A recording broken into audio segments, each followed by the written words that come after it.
नमस्कार दोस्तों, मैं हूं डॉक्टर अंजना, आपकी पीडियाट्रिशियन। और आज हम बात करेंगे एटॉपिक डर्मेटाइटिस के बारे में। एटॉपिक डर्मेटाइटिस छोटे बच्चों में खुजली का दूसरा मुख्य कारण है, यानी कि सबसे पहला कारण जो है वो स्केबीज़ होता है और दूसरा मुख्य कारण जो है वो एटॉपिक डर्मेटाइटिस होता है।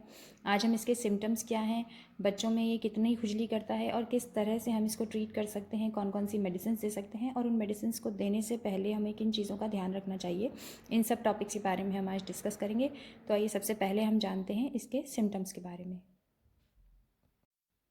एटॉपिक डर्मेटाइटिस एक खुश्क त्वचा की बीमारी है, यानी कि इसमें छोटे बच्चे या 3 महीने के या 4 महीने के बच्चे जिनकी स्किन बहुत ज़्यादा ड्राई है, उसमें छोटे छोटे उभार, लाल रंग के दाने या सफ़ेद रंग के दाने उभर आते हैं और उसमें बच्चों को बहुत खुजली होती है। आपको लगता है हमने अभी तो बच्चे की ऑयलिंग करी और 2 घंटे बाद स्किन बिल्कुल वापस से वैसी ही ड्राई हो जाती है और वैसे ही बच्चे को खुजली चलने लगती है।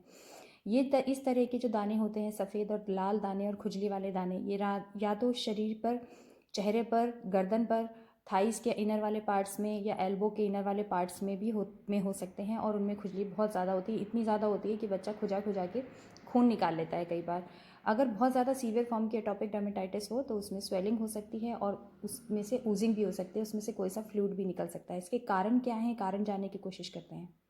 जो सबसे कॉमन कारण होता है वो जेनेटिक होता है। अगर घर में किसी को है इस तरह की स्किन डिजीज़, तो बच्चों में भी ये स्किन डिजीज़ देखी जा सकती है। एनवायरमेंटल इसका एक बहुत इंपॉर्टेंट कारण है, क्योंकि यूजुअली विंटर मंथ्स में ही देखे जाते हैं। हमारे यहाँ सर्दियों में जब बहुत ज़्यादा ड्राई वेदर होती है तो बच्चों की स्किन भी बहुत ज़्यादा ड्राई हो जाती है। और एटॉपिक डर्मेटाइटिस जिनको प्रॉब्लम है इस तरीके की, वो फ्लेयर्स जो हैं वो उसके विंटर मंथ्स में होते हैं। इसके अलावा अगर कोई बच्चा बहुत ज़्यादा गर्म पानी से नहा रहा है तो भी उसकी स्किन बहुत ज़्यादा ड्राई हो जाएगी और उसकी स्किन में इस तरीके के दाने उभर आएंगे। अब बात आती है ट्रीटमेंट की। ट्रीटमेंट में सबसे पहले हमको ये जानना है कि इसका कोई परमानेंट क्योर नहीं है। एटॉपिक डर्मेटाइटिस या एक्जिमा या रूखी त्वचा जिनमें दाने हो रहे, खुजली हो रहे हैं, उसकी कोई परमानेंट इलाज नहीं है। हमको कुछ प्रिकॉशंस लेने होते हैं और ये कुछ समय बाद जब बच्चे की स्किन की इम्यूनिटी बढ़ती है तो ये अपने आप ठीक हो जाते हैं। तो सबसे पहला जो प्रिकॉशन हमको लेना है वो ये है कि हम बच्चे के नाखूनों को काट कर रखें ताकि वो खुजाए नहीं और उसमें सेकेंडरी इन्फेक्शंस ना हो। दूसरा काम हमको करना है कि बच्चों को पेड़ पौधों से और पालतू जानवरों से और डस्टी एनवायरनमेंट से, जहाँ पर बहुत ज़्यादा धूल मिट्टी है, वहाँ से दूर रखना है। उसको फुल स्लीव्स के कॉटन के क्लोथ्स पहनाने हैं। पैर भी उसके पूरे ढके होने चाहिए और हाथ भी उसके पूरे ढके हुए होने चाहिए और उसको कोई भी ऑर्नामेंट नहीं पहनाना है, जैसे कि चूड़ियाँ या रिंग्स या गले में किसी भी तरीके का मेटल का ऑर्नामेंट, क्योंकि वो भी जो है कॉन्टैक्ट डर्मेटाइटिस कर सकता है और एटॉपी जो है उसमें फ्लेयर हो सकती है। अपने रूम का टेम्परेचर या अपने घर के जो ह्यूमिडिटी है हम उसको मेंटेन कर सकते हैं कोई सा भी ह्यूमिडिफायर लगाकर, ताकि बच्चे की जो स्किन है वो मॉइस्चराइज रहे। अब शुरू करते हैं ट्रीटमेंट की। ट्रीटमेंट वाला जो पार्ट है वो एक बहुत ही इंपॉर्टेंट पार्ट है। हमको किस साबुन से नहलाना है, कैसे नहलाना है, कौन से ऑइंटमेंट लगाने हैं नहाने के बाद में, ये सब जो है बहुत ध्यान से सुनिए, क्योंकि इसी से जो है आपके बच्चे को कंफर्ट आएगा। सबसे पहले जो है हमें बच्चे को रोज़ नहलाना है, रोज़ उसकी स्किन की क्लीनिंग करनी है, लेकिन पानी जो है वो बहुत ज़्यादा गर्म नहीं होना चाहिए और जो पानी है वो साफ़ होना चाहिए। उसमें किसी भी तरीके की कोई भी केमिकल नहीं होना चाहिए। किसी भी तरीके का एंटीसेप्टिक डालने की ज़रूरत नहीं है पानी में। और कोई सॉफ्ट मॉइस्चराइजिंग सोप आप यूज़ कर सकते हैं, जैसे कि ऑयलेटम है या कोई टेडी बार है। जो अब नहाने के बाद हमको बच्चे को रगड़ के नहीं पहुँचना है बिल्कुल भी। टॉवल से उसको धीरे धीरे धीरे धीरे जो पानी है उसको सुखाइए और उसके बाद इमीडिएटली आपको कोई सा भी इमोलिएंट जो है वो पूरे स्किन पर अप्लाई करना है। इमोलिएंट यानी कि जिसमें पैराफिन हो। पैराफिन जो है वो बहुत अच्छे से कवर करता है स्किन की, मॉइस्चराइज़र की जो पावर होती है वो उसको बहुत ही अच्छे से प्रोटेक्ट करके रखता है। इसलिए कोई सा भी आप अच्छा सा इमोलिएंट यूज़ कर सकते हैं। और जहाँ जहाँ पर आपके बच्चे को घाव हैं या लेजन्स हैं या दाने हैं, वहाँ पर आप टॉपिकल स्टेरॉइड्स जैसे कि 1% हाइड्रोकॉर्टिसोन या फिर फ्लूटिकाजोन या क्लोबिटाजोन के ऑइंटमेंट जो हैं वो आप यूज़ कर सकते हैं।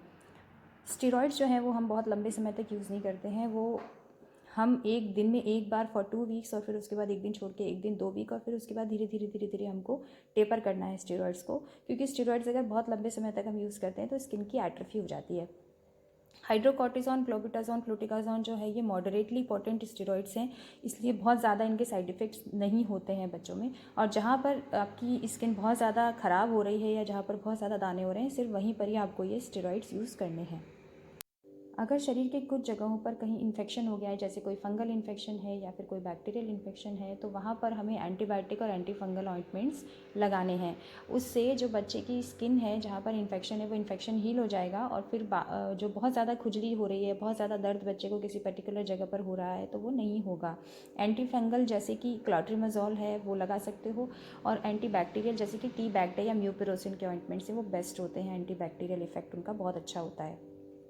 अब बात करते हैं कि कौन कौन सी ओरल मेडिसिन हैं जो यूजुअली हम यूज़ करते हैं एटॉपिक डर्मेटाइटिस के बच्चों में। अगर कोई बच्चा है 3 महीने से बड़ा और उसको बहुत ज़्यादा इरिटेशन हो रही है, खुजली हो रही है, वो ठीक से रात को सो नहीं पा रहा है, तो हम उसको प्रोमेथाजिन दे सकते हैं। उससे उसकी खुजली भी ठीक होएगी और उसको नींद भी आएगी। ये सब आप अपने पीडियाट्रिशियन से सलाह लेकर उसको दे सकते हैं। 1 साल से बड़े बच्चों में हाइड्रोक्सीजिन, क्लोरफेनिरामिन और क्लेमास्टिन की सिरप्स हम दे सकते हैं बच्चों को, वो भी आप अपने पीडियाट्रिशियन से पूछ कर ही दीजिए। अगर कहीं पर बहुत ज़्यादा पस हो गया है तो ओरल एंटीबायोटिक्स जैसे कि एमॉक्सिसिलिन, क्लेवलिनेट भी हम बच्चों को दे सकते हैं। ये सब था एटॉपिक डर्मेटाइटिस के बारे में। अगर आपके कोई भी सवाल हैं तो प्लीज़ मुझे कमेंट सेक्शन में ज़रूर लिखिए। हमारे चैनल को सब्सक्राइब कीजिए ताकि हम आपके लिए और भी ज़्यादा अच्छे वीडियोज़ बना सकें, और इस वीडियो को लाइक कर दीजिए। हमें आपके सपोर्ट की बहुत ज़्यादा ज़रूरत है। धन्यवाद।